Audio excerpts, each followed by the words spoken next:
Welcome to Taj Tell 'em. As part of our ongoing series on the Democratic candidates for 2020, we're about to cover Congresswoman Tulsi Gabbard.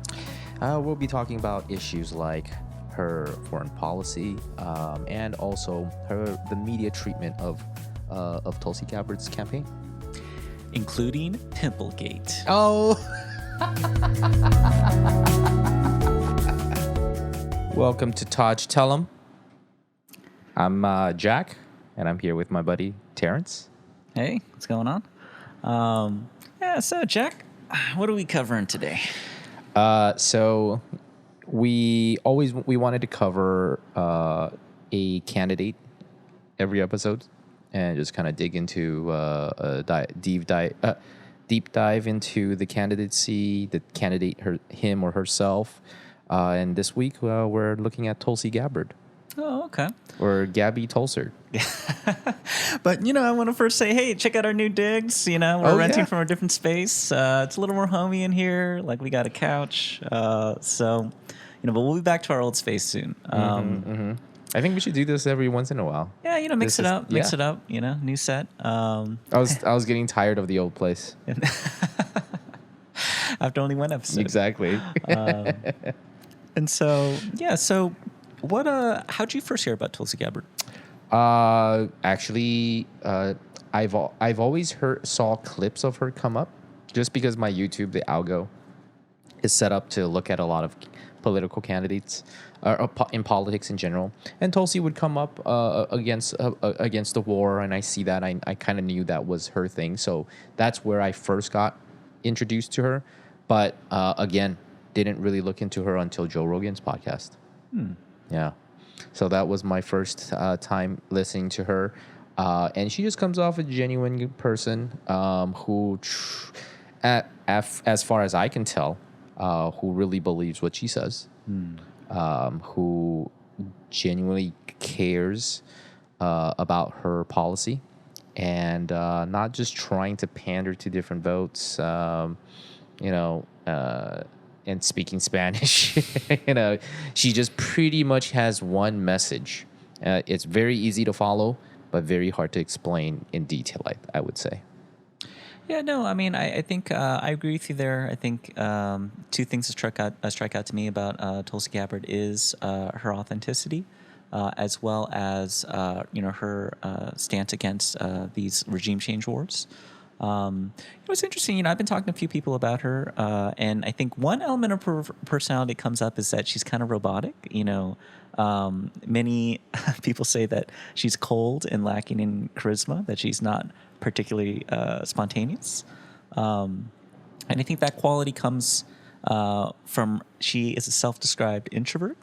And so, politics is more of an extrovert's game. So I think she, as a fellow introvert, I can understand how it's sometimes difficult, to express yourself, and in that remote quality of, because whenever you're thinking about saying something, you think about it before you say it, and so it can lead to a more remote or like aloof kind of quality. But I don't think that's necessarily to against her authenticity. And I think when I see it, it's also I would say it comes from her military background as well. Just talk very poised, very clear, very concise talking method. No, that's true. I mean, I in the research, I came across a small anecdote where I think she has a older sister. And growing up, whenever they would visit like a store, Tulsi would always have her older sister dress like the cashier and things like that, because she was a very shy girl. I think part of that also had to do with the fact that she was actually homeschooled. And I think for religious reasons, I think one of the things that keeps coming up, in my research on Tulsi Gabbard is her faith, that she comes from a Hindu background. She's mixed, right? Oh yeah, she's half Indian, half Samoan. No, I think her dad, I think her mom. I forget. I think it's either her mom who's part Indian, and then her dad, I think, is maybe German or some kind of European ancestry. Okay. But I know one side of her family is Catholic, and the other side is Hindu. And I think she's been getting a lot of bad press about her Hindu background, because it comes from kind of a sect of the Hare Krishnas, led by this guy like Chris Butler. I don't know if you heard much about him. And he's kind of an interesting character. He was like a college dropout. He's from Hawaii. He embraced a lot of, the Hare Krishna's ideas of like environmentalism and things like that. But he gets a lot of bad press for two reasons. One, he kind of had, anti.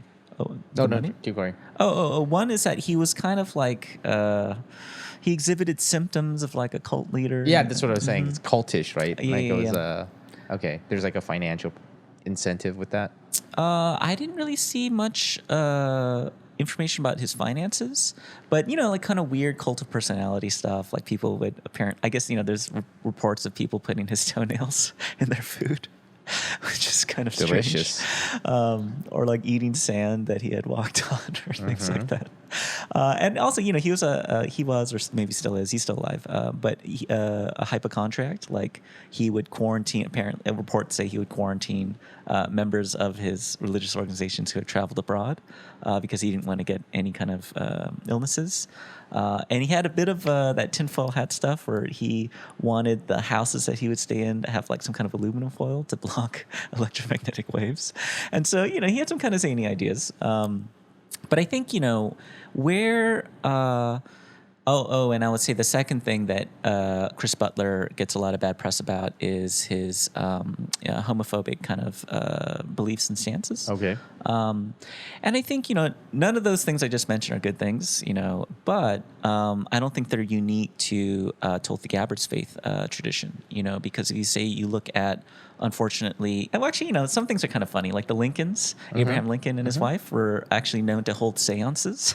Oh, and, yeah, from the wife, I remember. And then the Reagans actually consulted astrologists. So I think, spiritual experimentation is just part of the American tradition, so I think it's unfair to call out, Tulsi on this. Plus even like, most of our presidents came from like a Christian background. Right. But, there are many, like Christian like ministers who are saying and doing very zany stuff, like Jerry Falwell, who was the evangelical Christian who co-founded the Moral Majority.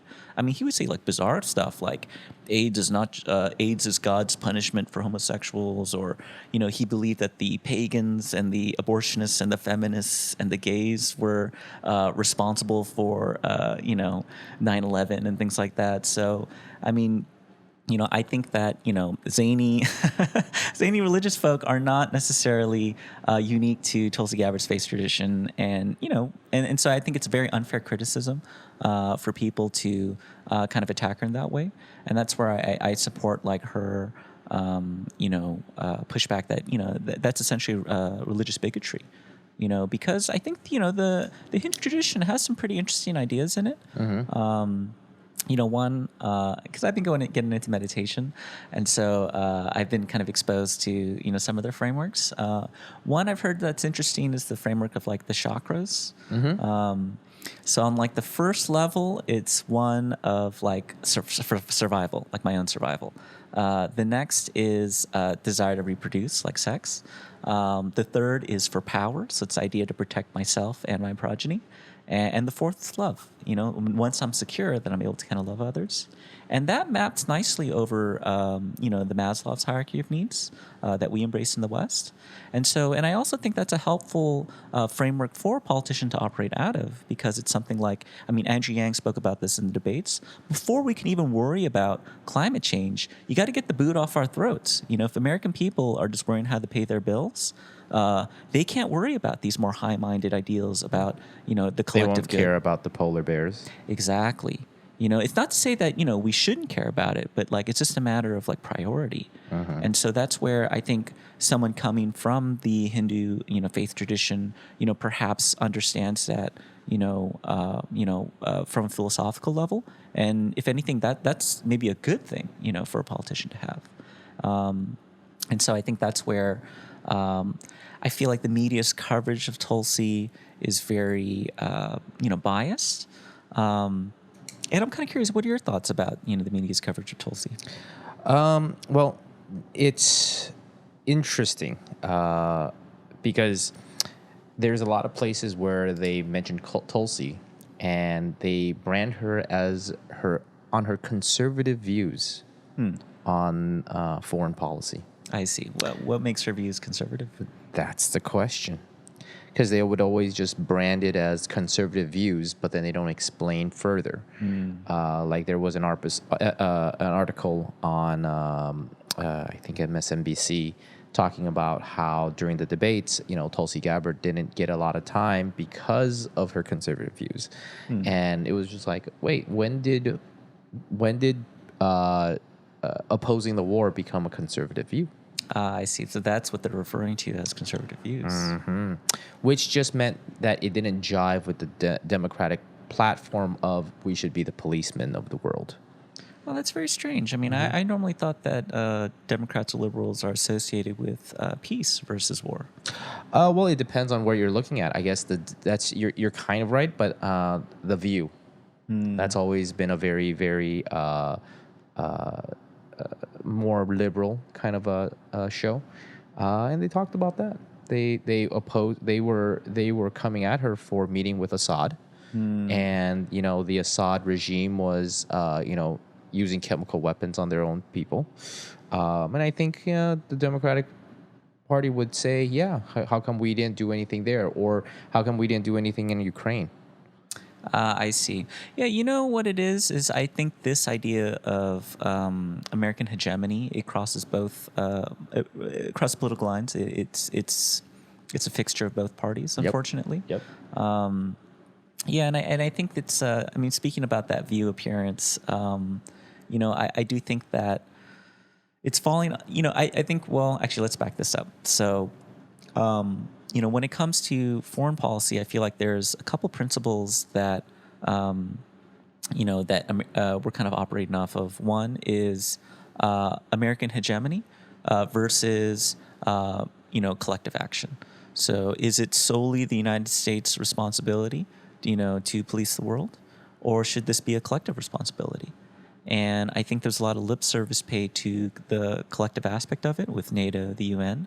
But if you look at reality, I mean, these peacekeeping forces, they're comprised mostly of, United States military. Yep. And so that's actually something that Trump called attention to. That's basically what Bush did. Even with the UN opposing any military action in Iraq, we still went into Iraq. That just shows you what kind of power the UN has over anybody. Oh, but we had a coalition of allies. Exactly. I think Papua New Guinea was on the team. Canada. Oh yeah, they're providing the maple syrup. I mean, yeah. I mean, it was just like, it's and that's kind of why the Trump was able to hold NATO and the UN hostage. True. I mean, I don't agree with how he's approaching this kind of accountability, but I do think it's an important topic, because they were under funding NATO, these other countries. So who picks up the tab? Us. And I think we're facing this kind of sea change right now with the rise of China, to say that, hey, you know what, U.S. maybe isn't going to be the only superpower, and so what's the world going to look like? But I also think too, do we really want to invest in making other countries like us, liberal democracies? Like that's a nice dream, but is that something we're willing to kind of pay the cost for? Yeah, why do we want to export what we have? Ours is just like shit right now. No, I mean, like that. So that's actually one of the compelling things that are happening right now, where, one of the reasons why China is seen as a rival is the sense that they are challenging, the democratic model, where they're propping up more authoritarian regimes because, they're saying, hey, we're more authoritarian.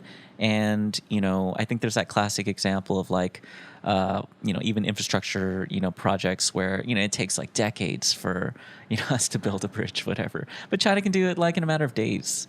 And so it's something where, the efficiency in their model, they're really trying to push forward the benefits of it. I think in Taiwan, we were talking about this. We're saying, hey, in China, you want to do something, and in a week it'll get done.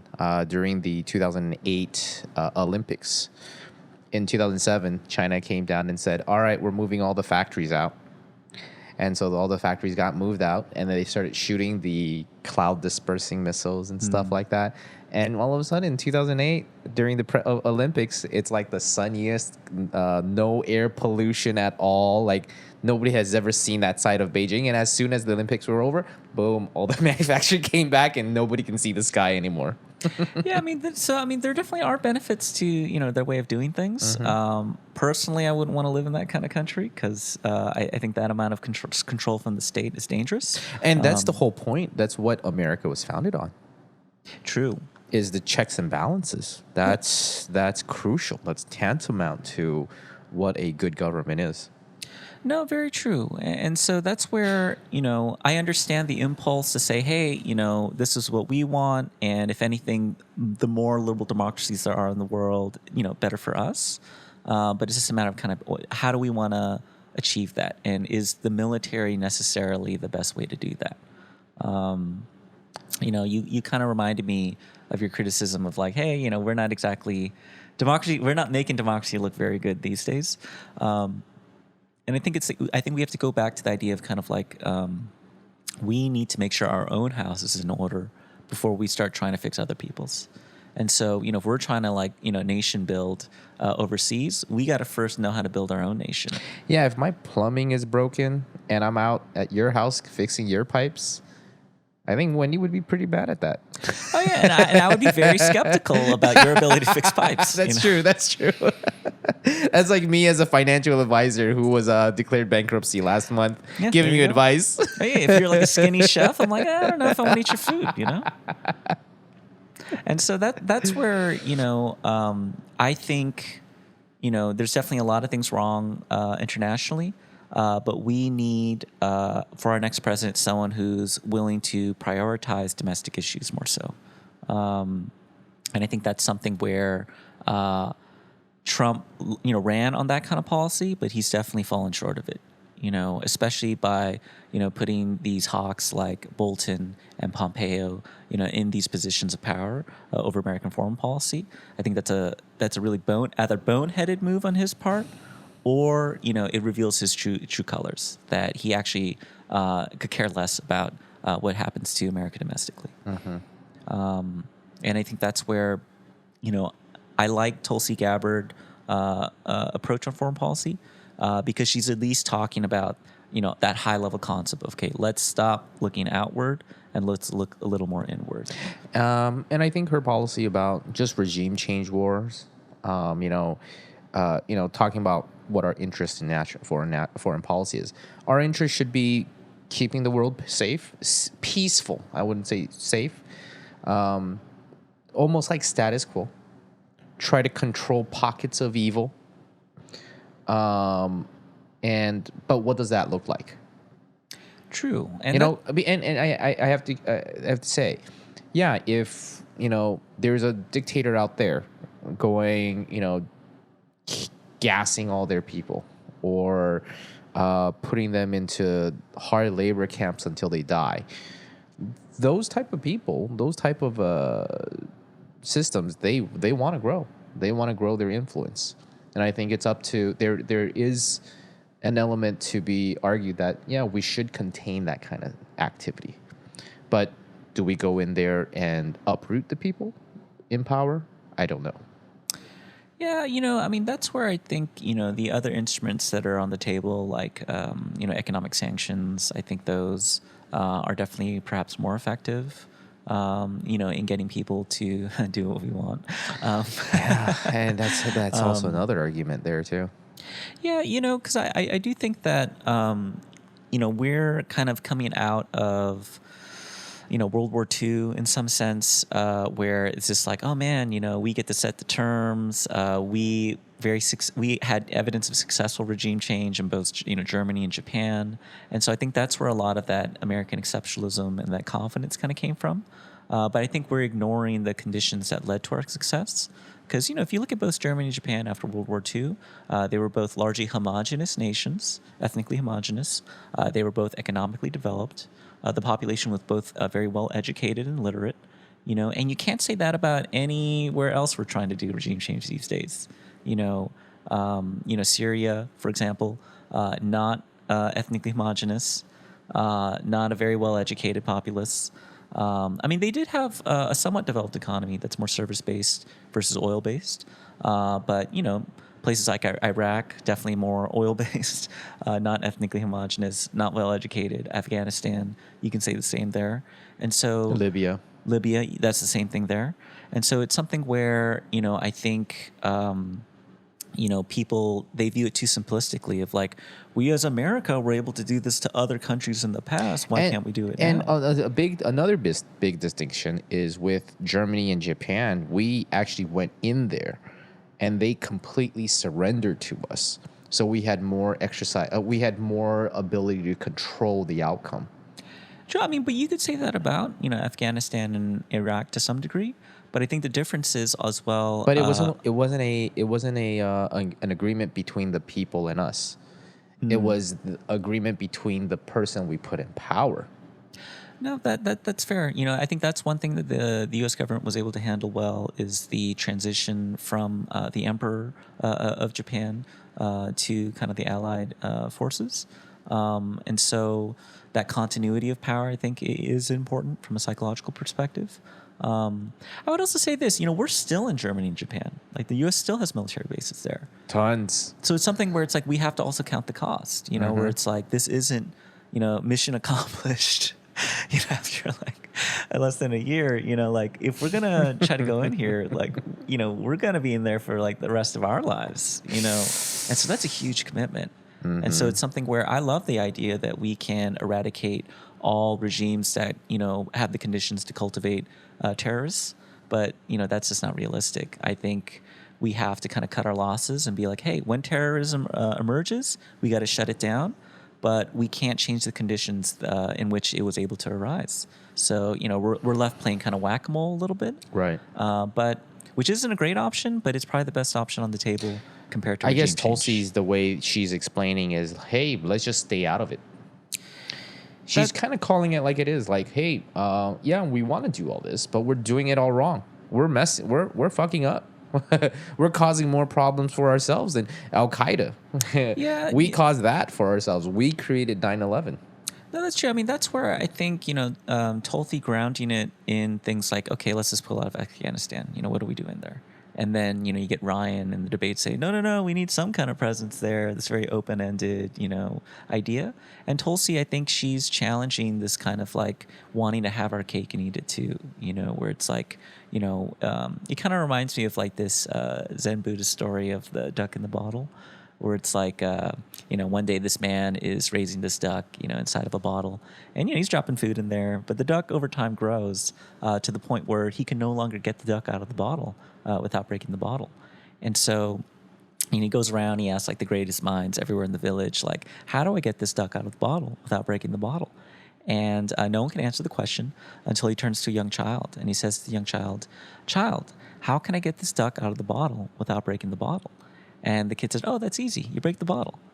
And, obviously, people hearing that like, oh, that's very unsatisfying. You said you weren't supposed to break the bottle. But the truth in that story is that only the child saw that, it's impossible to take the duck out of the bottle without breaking the bottle. Because, maybe you can develop some kind of advanced technology to kind of widen the mouth of the bottle or to teleport the duck out of the bottle without breaking it.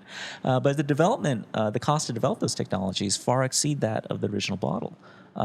Or maybe you can medical technology to cut up the duck, take it out piece by piece, reassemble it, and it'll still be alive. But, to develop that technology, you have to kill many more ducks. And so it points at this fundamental truth that, we are not the player, but we're the game. Like our job is not to kind of like, make the craftiest moves, to only live on one side of the spectrum, what's good and whatever. But it's like we have to, embrace the oneness and the totality of existence. And that's something where, when it comes to our foreign policy, it'd be great if we could like end all terrorism, spread democracy everywhere, and not cost any American lives or not be there forever. And it's like, if you want to build a fantasy, go for it. But here in reality, you got to pay the costs. Mm-hmm. And I just don't think we have the will or ability to pay these costs. So we kind of talked about how they were branding her kind of as a conservative, kind of unfairly in a sense, just because of her stances on foreign policy. You talked about how they really focused on her growing up homeschooled in a very conservative background, her associations with maybe not Chris Butler, but the religion. Oh no, she had close relations with Chris Okay, Butler okay. Because her dad. I mean, so some people in the mainstream media are trying to like weave this story that Chris Butler was always interested in the intersection between politics and spirituality, and so that's why Tulsi Gabbard's dad had close relationships with him. Tulsi Gabbard's dad was pushing a lot of like a homophobic agenda, in the state of Hawaii. That was, that's supported by Chris Butler's views. And I think even, Tulsi Gabbard's first husband, her current husband's mother, so her mother-in-law, all are kind of working for a campaign. And so it's kind of like, it's like a close-knit community. And so there's the idea that like the analog that some of the mainstream media is using is that Tulsi is Chris Butler's like protege. That just like if he was like a music teacher, like now he's finally got a star protege on the world stage or whatever. Right. And I think but to some degree, some of it's true because she is lending credibility to his kind of movement or whatever. But I do think that, she has kind of since distanced herself from it. I mean, we've already talked about the whole, like, the fact that, like Jerry Falwell and et cetera. So, but when it comes to the media's, coverage of Tulsi, I think, it's important to kind of trace, her political history. Mm-hmm. So, she was elected to Hawaii's House of Representatives at 21, becoming the youngest woman ever to be elected state legislator. And then she was elected to the House. 21. At 21. That's pretty fucking amazing, dude. Oh, yeah. But, she came from a family whose background was in politics. And so it's not completely, unexpected. Not that it's completely unexpected, but just anybody going, I'm going to vote for a 21-year-old. It's true. I mean, yeah. It must take a lot of good convincing, and that she was pretty well qualified for the job. I mean, I don't know how well qualified any 21-year-old That's is. true. but I do think that proficient in Word doc, Excel. That's what you need to put on those resumes. Yeah, I'm very proficient in the Microsoft Word suite. Knows how to use Outlook. There's all this bullshit thing on a resume. I mean, that was on my resume when I was 21. 21. Oh no, heck yeah. My resume was a 2-pager. But she was elected to the House of Representatives in 2012 from Hawaii. So I think she was maybe was she the youngest woman at 30, how old was she? She's 37 now, so that would make it, she was like 30. Okay, so I mean, I don't know if she was the youngest woman, but she was the first woman who has served in the military.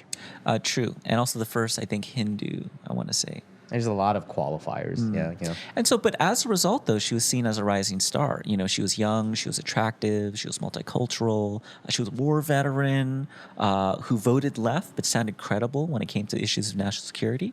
And so, you can see that she was even nominated as like vice chair of the Democratic National Committee. And she was decorated as a military person.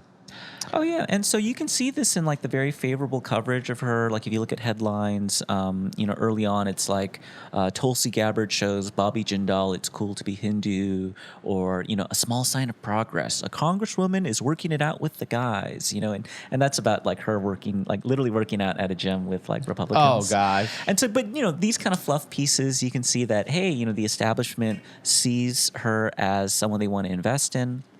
But it all began to start to go south because she made some kind of quote-unquote unwise political moves, first of which was being criticizing Obama for Obama not using the term radical Islam. And so, that's where people on the right, like Fox News, they really kind of jumped on this opportunity to show division in the Democratic Party. And, this was only exacerbated during the 2016 elections, where as vice chair, she actually ended up resigning to support Bernie Sanders. And I think she had really good reasons, because what's interesting is that, Bernie Sanders. So she began arguing with the president, Debbie Wasserman Schultz, demanding that there be more than 6 debates, because Schultz was trying to benefit Clinton because the common wisdom was that because Clinton was more well known, that the less debates there were, the less opportunity for people to find out about Bernie Sanders, and so better for Clinton. Whether she was actually trying to back Clinton or whether she had the idea of like, well, we just want to coalesce around this candidate as quickly as possible, I'm not sure what her motives are. But the result was she was really trying to push out Bernie. And this was seen even more clearly when it came to the allocation of Hawaii's delegates, because Bernie actually won 70% of the vote during the primary. And yet most of the delegates ended up going to Clinton. I heard people were the super delegates were lining up to vote for Clinton when they opened up the voting. No, exactly. They were literally lining up at 8 a.m. just to vote for her. No, exactly. Because, what incentivizes super delegates is not following the will of the people, but it's their own, ambition and advancement within the party. So that's what I said. I was thinking you're very generous to Debbie Wasserman Schultz. Well, analysis. she.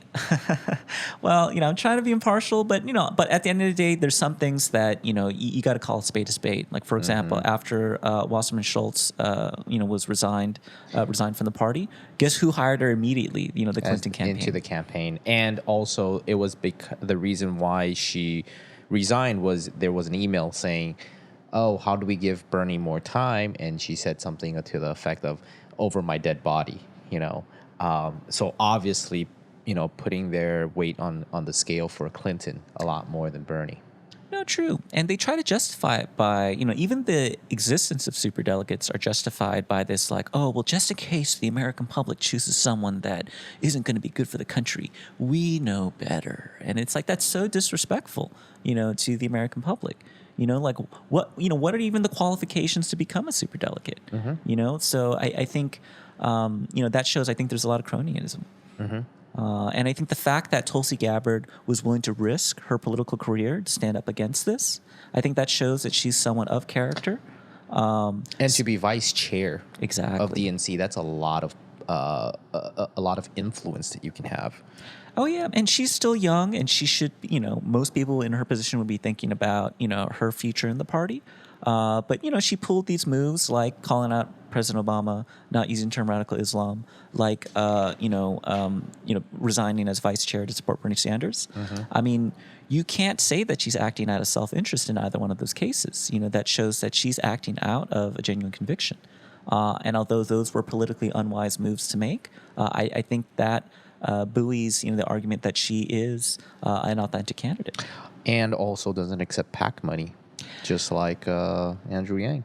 Oh, yeah, true. And, Bernie Sanders was the first to kind of start that. And I think that's a welcome change to see, So, I think she has demonstrated that, she is a person of integrity. And I even think her handling of, her kind of complicated past with the LGBT, issues, she shared that, she owned it. Yes. I grew up in a very socially conservative household. And when I was younger, I did kind of hold on to these beliefs. But it was during her time in serving in Iraq where she was able to experience, the prejudice against women that was religiously motivated, by, Islam there, that she realized that, the state shouldn't be involved in like moral issues, shouldn't be aligned with any kind of, religious ideas, because this is what it actually looks like. And so I think, given her age and given her experience, I think that's a credible explanation for her change in policy positions when it comes to the LGBTQ, issues. And also now, even if you look at her now, she has been given 100% of her voting record has been endorsed by the Human Rights Campaign, the largest LGBT lobby organization in the country. She's also received 100% rating for her voting record in favor of LGBT legislation. And she is a member of the LGBT Equality Caucus in the House. And so that's why I think the mainstream media's attacks on her as being like anti-gay are disingenuous, are not true. And so, that's where that then begs the question, why is the mainstream media, trying to attack her for her faith tradition? Why are they trying to attack her for her views on LGBT issues? And that points to the military-industrial complex. There you go. Because she's Because these news outlets, what is more profitable than reporting on the war?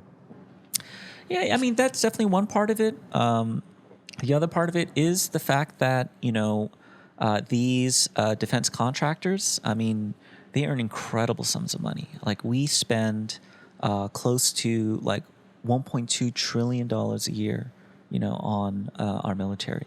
I mean, the actual budget is what, $700 billion, but then if you add on veteran affairs, if you add on and there's a lot services, of off-budget items as well. Exactly, and that budget is supposed to be used for like disaster relief as well. But guess what? It instead is used for to fund these endless wars. And no one wants to talk about it because everyone is in the pockets of these lobbyists. But Tulsi is the only person who, to great detriment to her own political career, to address these issues. I mean, even in the debates, she snuck in a remark calling out the Saudis and our support for the Saudis. Ooh. So one more thing I want to mention about Tulsi was she was in the Hawaiian National Guard. And she served 2 tours. She mentioned she sees firsthand the cost of war. You have these politicians who are saying, "Hey, let's go to war," but almost none of them has ever been to war or ever served in the military. And at the same time, they're probably not serving the front lines, so they don't know that kind of issues. But what I found interesting was Tulsi.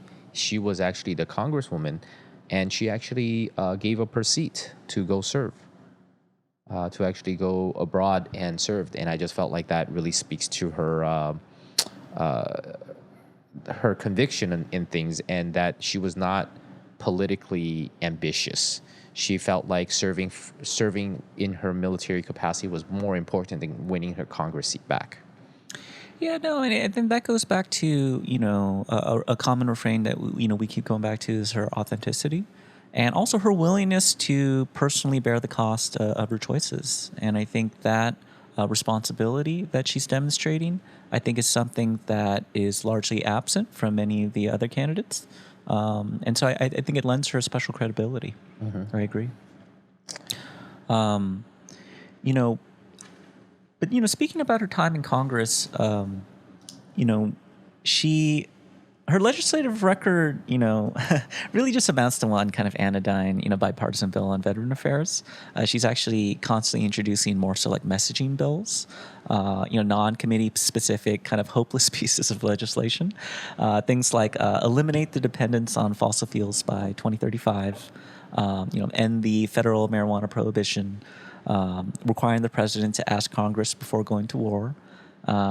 She did back Sheldon Adelson's idea to end internet gambling. A resolution. I'm against that.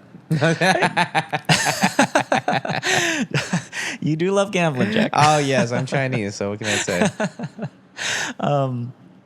But I think these messaging bills are actually employed by everyone, Democrats, Republicans alike. Republicans do stupid ones like repealing crucial parts of the healthcare reform law, like repealing the tax on companies that sell more than $5 million on medical devices. And so she's kind of playing the game in that sense, as does everyone. But I think what she is choosing to kind of message with these bills, I think is important. I think it's definitely, especially the ones on the Stop Arming Terrorists Act, and that prohibits the U.S. government from funding, giving any assistance to Al-Qaeda, to the Islamic State, or to countries supporting these organizations. And it's like one of those things where it's like, why is this just a messenger bill? Why can't this be a real bill? Why are only 14 of the 435 United States Congress members supporting this bill? The military-industrial complex. There you go. Because what this does is this essentially says we're going to stop funding the opposition in Syria, and it's not that we're giving them money. We're giving our defense contractors money, for weapons that they then give to them. And so, and I think that's a nuance. We train their troops. Exactly. So it's something where, when it comes to an issue like Syria, it is a little more complicated. Assad, his administration has led to the death of over 500,000 Syrians. And so, and there is some evidence of his use of chemical weapons, although it is a little dubious. General Mattis in 2018 said the U.S. government had no proof of him ever using chemical weapons. So, and I say that because not that chemical weapons weren't used. It's clear that they were used. But, there is a theory that it actually was the rebels who used it in an attempt to frame the Assad government. Because this idea of legitimacy is becoming more and more top of mind when it comes to how people view wars. Because you can use that as a political reason to go to war. Exactly. Obama's famous red line, because if you think about it, why would Assad use chemical weapons where they were used? If he's, they gain no tactical advantage for him. Exactly. If actually it's a disadvantage. And so, and why are there not a single dead, rebel soldier there? Why is it mostly like civilians, women, and children? So I think it is credible to think that some of this could be a setup. Yeah. I mean, I think with Trump, he pledged no military action against Syria, but as soon as he got word that there was chemical weapons used, he sent like 146 Tomahawk missiles in there. Yeah, there you go. And so that's something where, we have to be a little skeptical, about these reports. I mean, don't get me wrong. What's happening in Syria is a humanitarian crisis. It's unfortunate, that, it's happening, but I think the larger question goes, what can we do about it, And also, why are we there? What are we there for?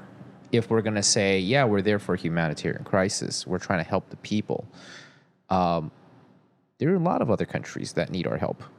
No, very true. Why Syria? Oh, yeah, because, there is the Rohingya, genocide that's happening in Myanmar. And why is there no calls for us to, arm the rebels there, So I think that's revealing that, perhaps there's other considerations at play here. And so I think it's important to kind of unpack what those It's could more be. like, yeah, we have to if we're going to give reasons, we have to be honest with ourselves. No, very true. Because if we're gonna, try to say it's for humanitarian reasons, then we need to be consistent across the board. Then we need to be in Sudan, we need to be in Myanmar, we need to be in Nigeria.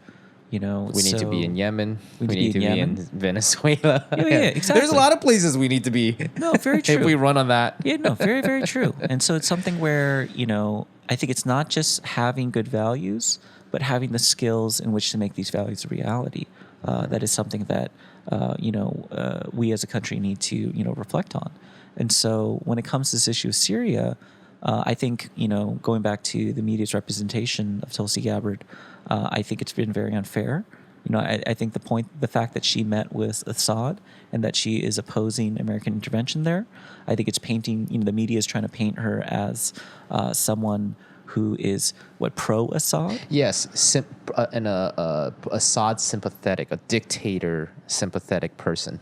Yeah, which is, I think definitely conflating, the issue. I think, that's like saying anyone who opposes war against North Korea is a Kim Jong-un, sympathizer. And that's not true at all. Like, there's many reasons. Trump is a Kim Jong-un sympathizer. Well, he stepped over. He went to the other side. But I think what it is that, one, we need our government to be like better informed, about what's happening over there. So I think her going over there and seeing firsthand, what's going on, because she didn't just meet with Assad, she met with the rebel opposition as well. And so that's something where. No, and I think I kind of bring that up because with the Trump and Kim Jong-un thing is the Democratic Party, it's almost as soon as you have an association with a dictator of some sort, you're a sympathizer. You agree with everything they want, they do. And it's very, and I think that's the kind of a trap that Tulsi Gabbard got into. Once she met with him, that just opened it up for everybody to attack her.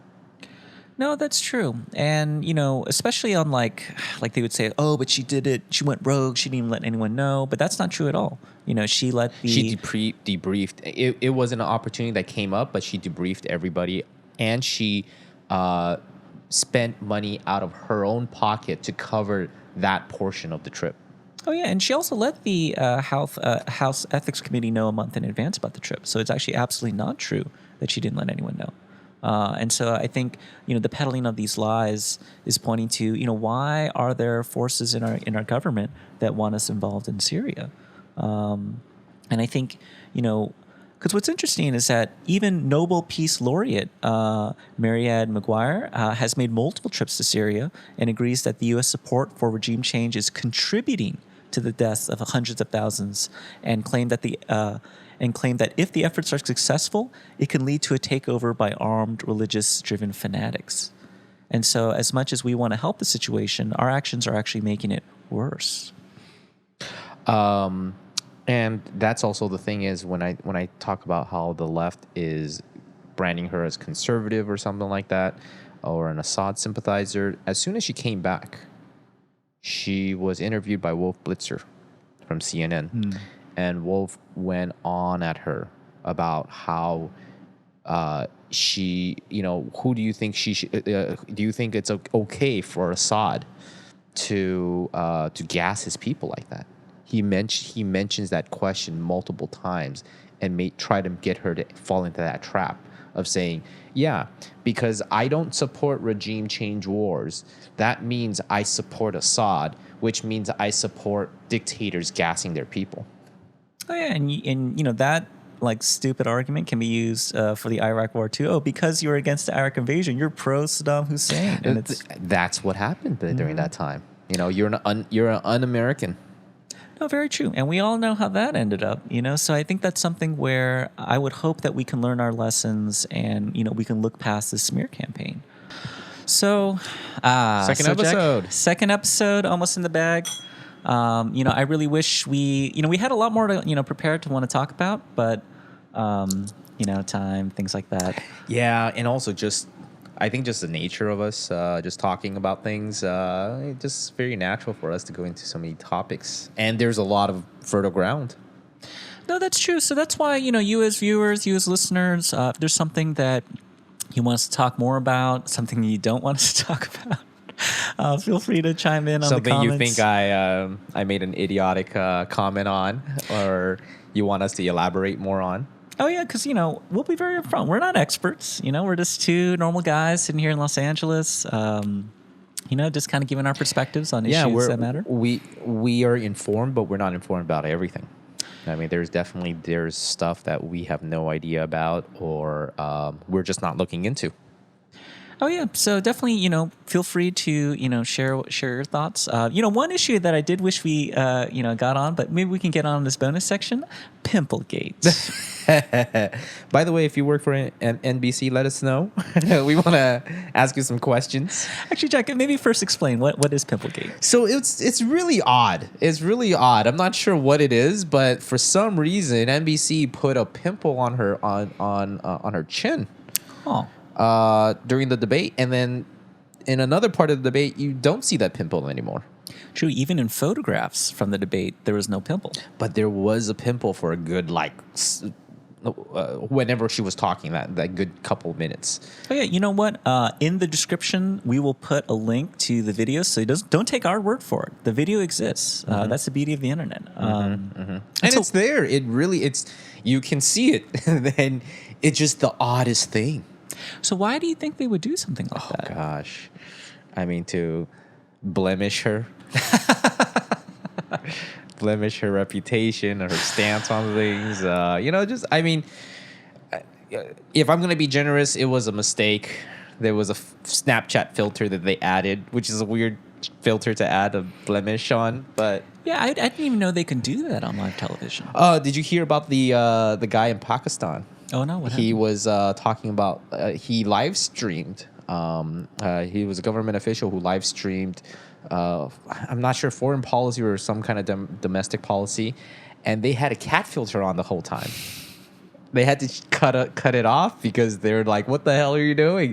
He had this cat filter on his face the whole time, just this Pakistani guy looking super serious, talking about super serious national matters with a fucking cat filter.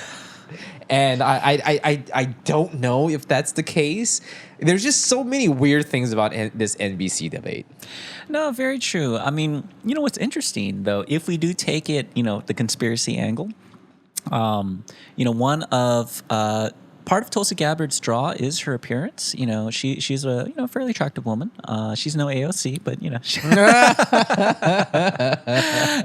and let the comments come in.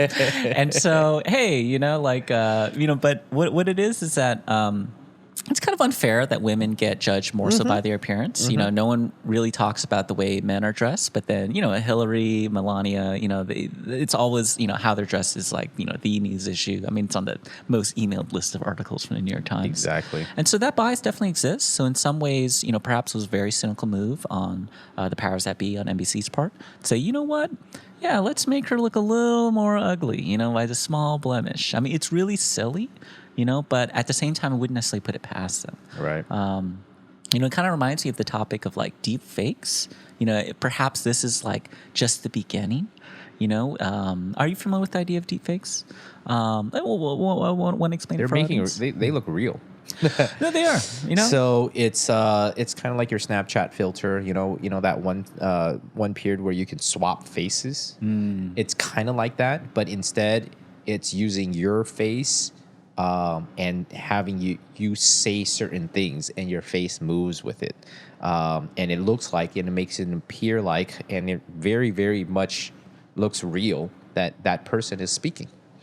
So there, I think the of course everybody uses it for porn, So one of the first time I heard about it was Gal Gadot in porn. Huh.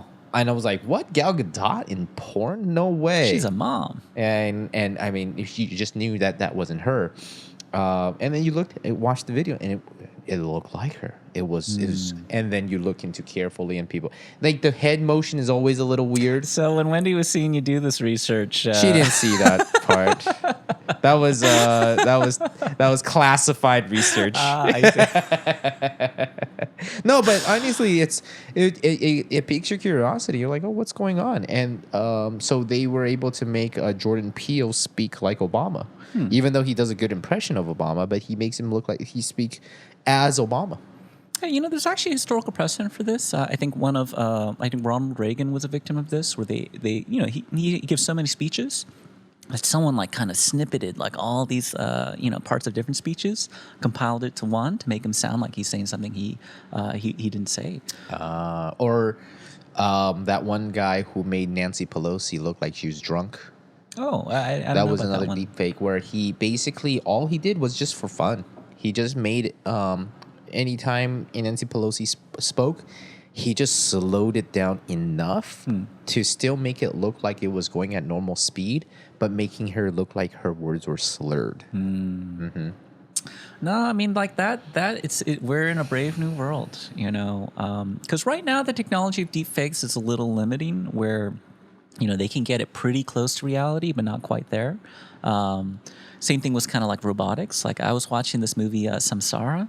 I don't know if you've seen that one, but there's this one part where it's showing like these, I guess, Japanese robots, and it was like creepy. because it looks so close to a human being, but just slightly off. They call this the uncanny valley, because you're filled with that uncanny feeling, and it's literally it's a valley between between reality, a real human being, and a fake one. That's actually one reason why they're developing sex robots, but then they're developing not to be like super realistic. They're developing it to be slightly off, almost like cartoonish, like hentai, because they realize if you try to make it too realistic, it would just become creepy. And so by keeping it a little fake, it's like, okay, I just like having sex with robots. I'm not trying to pretend like this is like a real human being. Wait, I thought they're always trying to make it real, just like they make porn real. Porn's based on reality, right? Right? Well, I mean, a bunch of black guys just show up and the girl's always willing, right? But I mean, really, it's with these deep fakes, I like to say, after I thought about this, I think blockchain is actually going to be able to solve this. What do you mean? Just, anytime there's a person's recording, you scan your personal key to authenticate it, like, hey, yeah, Obama spoke. Boom, he has a key that authenticates this video. Oh, that's interesting, because you're right. Because if you put it on the blockchain, all these different nodes, are verifying it. So it's very, very, very difficult to kind of hack. I've also heard kind of a low-tech solution for this, where as deepfakes become more popular, then to your friends, every month you have to give some kind of passcode, be like, hey, Jack, just in case you see me saying some crazy shit or doing something ridiculous, if I ever call you, then just know the password is bazooka gum, and if I start sounding weird, because what's interesting is that how they can use deepfakes is for ransom. Someone calling you, from a masked number that looks like my number, using my a representation of my voice. Or sending you a video chat. Oh yeah, and I'm like, Jack, the terrorists have me. Wire $50,000 to this address. In Bitcoin. Or I'm in UK right now, and I need you to buy me a gift certificate, a gift card from really. Amazon. Really, like that. They're already kind of doing that for email. I'm a Nigerian prince. I need to get this money out. And so I think the deep fakes are actually going to start impacting our day-to-day lives. They'll be deep faking like normal people. And a lot of people are going to fall for it. Like in Taiwan, there was a period of time where they would call you and say, hey, we have your son. And then they'll let a little boy say something like, oh, mom, help me. And he'll take it right back. So it's short enough for you to not be able to really recognize, but then it's like a young kid, so you just know it's a young kid. And they're calling you mommy, and you're like, oh, what the fuck? What's going on? And where do I send the money? So but that password thing, that's going to be a lot of work, man. No, that's true. Yeah, you got to be clever and think of a new unique password every month. Well, thank you for listening to another episode of Taj Tell. If you like what you heard, go ahead and just smash that subscribe button. Or give us a like, a thumbs up, anything to help, and make sure you turn on the notifications. 5-star rating on Apple Podcasts. I don't know what the ratings are. A lot of or Google.